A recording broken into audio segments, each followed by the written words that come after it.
What is up, guys? This is Halloween Hunters here, and today we are going to be working on my 1985 Bally Black Pyramid pinball machine. Let's get into it. So if you watched a video a month or two ago, I have the video when we bought this. Picked it up for a great price. I got it, I think, for $200 at an estate sale. Not working. Got it home, fixed the fuses, and it was working. But now, turn it on. It's got a toggle switch underneath. Now something stopped working that we need to repair. So the lights look beautiful. There's only one or two lights that are out. Everything else is working fine.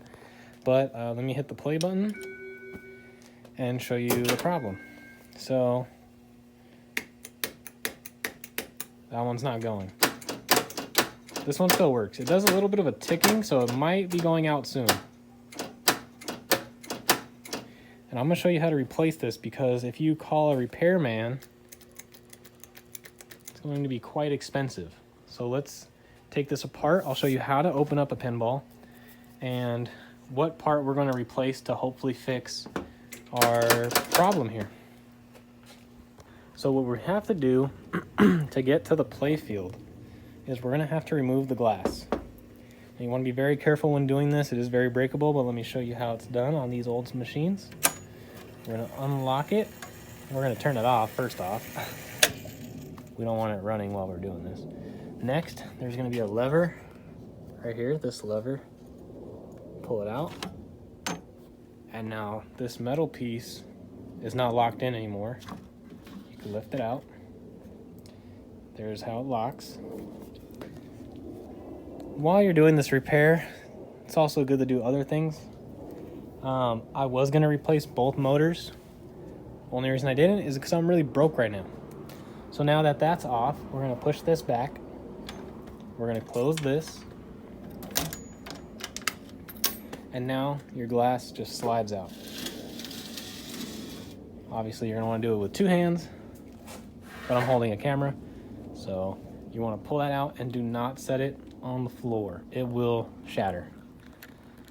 I've never done it. This is my first pinball, but I've heard many stories of other people saying their pinball glass shattered because they set it down on the concrete. I'm sure this piece of glass isn't too expensive, but then again, it is pretty heavy-duty glass because it has a big metal ball smacking it all the time. It doesn't break, so we're going to remove the glass and we'll keep going. Okay, now that the glass is out, you can see how nice it looks when the glass is off. I did add some little custom sticker bumpers supports. I put this Medusa head on the center, since my center one was cracked anyway, so I replaced it with the Medusa. And these ones get the Cobras, and the back ones have the Skeleton Pharaoh. I do need to replace all of these little screws. They're all rotted. They've been breaking off. And I need to clean the playfield really well. But next thing you want to do, remove all your balls. This is a one ball machine, so that's easy enough. Just one. Next, you're going to want to use two hands for this. See if I can film this. You're going to want to lift it and put it on the stand. You're going to get it from right here where the ball drop goes. And then get the hook, lift it up, slide it towards you. Up.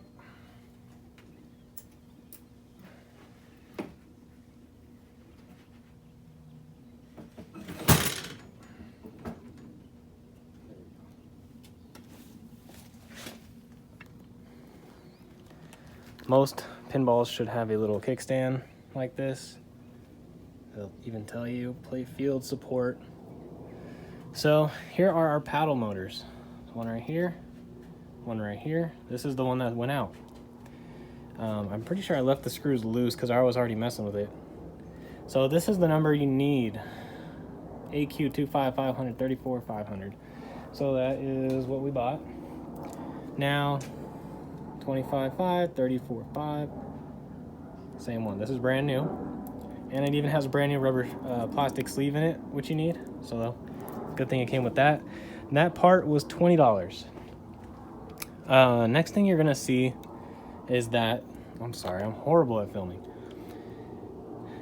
They are soldered on these 3 wires.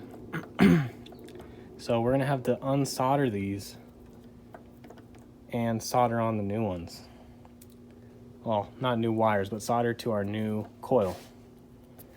Now, like I said, I'm not 100% sure this is the problem, but I can't think of anything else that would cause this to be malfunctioning, because if you see, it hits, it's making solid connection. No wires are messed up anywhere. You know, this one works fine. This one, it's making its connection right there. This is also a good time if you're going to change your bumper right here. You can do that, which I might do also because I have a new one. And then here's your fuses. Good time to change those as well. So I'm going to get my soldering iron so we can start desoldering these, take out this coil, and get a new one. All right, got my soldering iron ready. I love this soldering iron. Got it at Home Depot. It is amazing. Heats up in like 30 seconds. Compared to my old Radio Shack one that took like 5-10 minutes to heat up. I loosened these bolts. These are 8mm, but they may be different on your machine. Every machine is different. Like I said, this problem, it was slowly going out. It would come back every so often. It finally burnt out. It stopped working completely.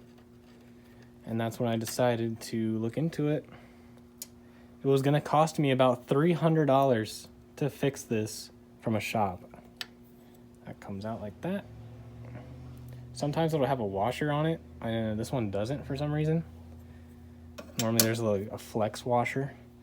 And now I'm going to get my soldering iron on each one of these to melt the solder and pull off these 3 wires, and then solder them back to the new coil,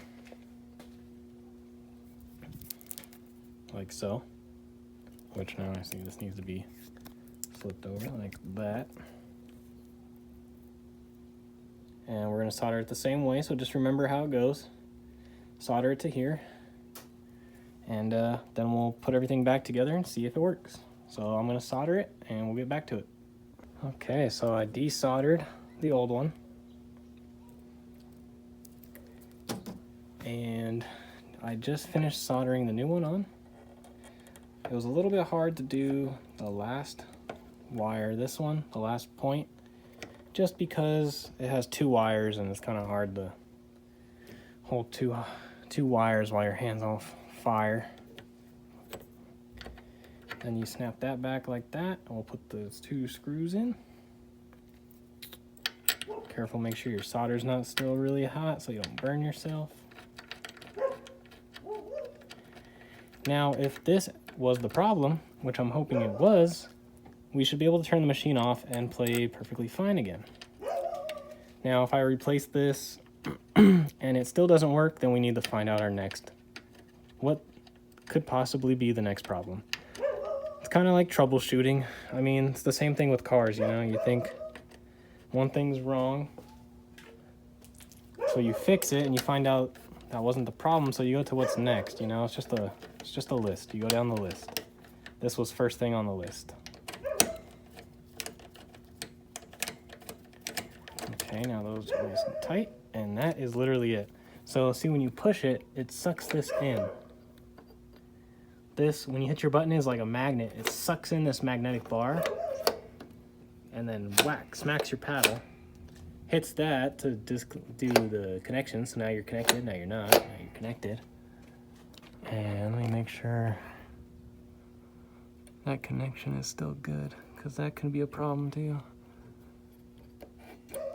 Oh gosh. You know, looks like there's a little bit of a gap. Let me try. There we go.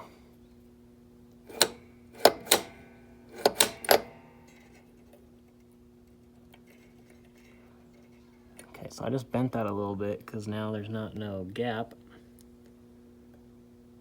Where am I looking at? Oh, over here. See, when it hits, it pushes that apart. And now it's engaged. Bunch of little things. These machines are crazy.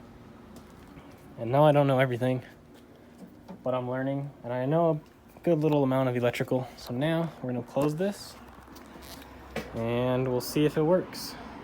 Okay, now before we put the glass back in, let's see if it works. So we're gonna turn it on with our toggle switch underneath.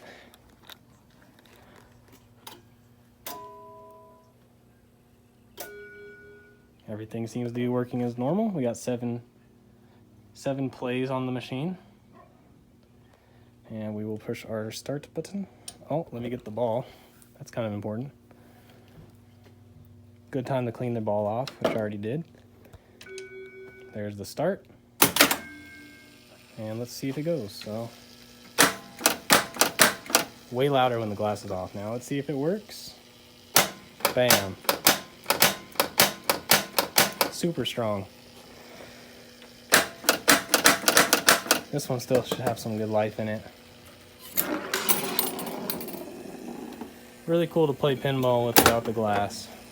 And now our pinball machine actually works again.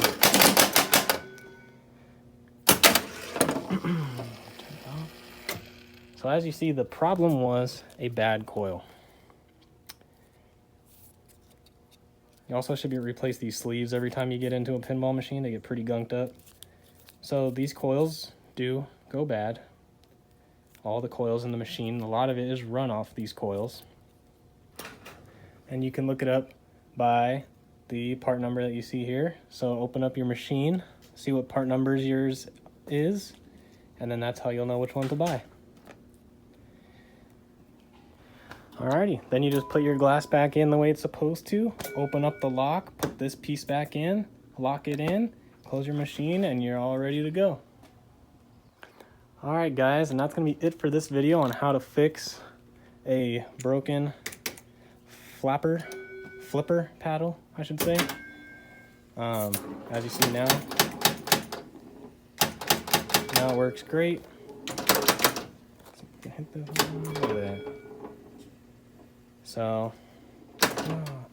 thank you guys for watching. I hope this helped you save some money, because that $20 part and about 10-minute repair, I got an estimate for about between $200 to $300 parts and labor for someone to come do that. And you can do it yourself pretty simple, and all you need is maybe one tool, knowledge of your pinball machine, and a soldering iron. Thank you guys so much for watching, and I'll catch y'all next time.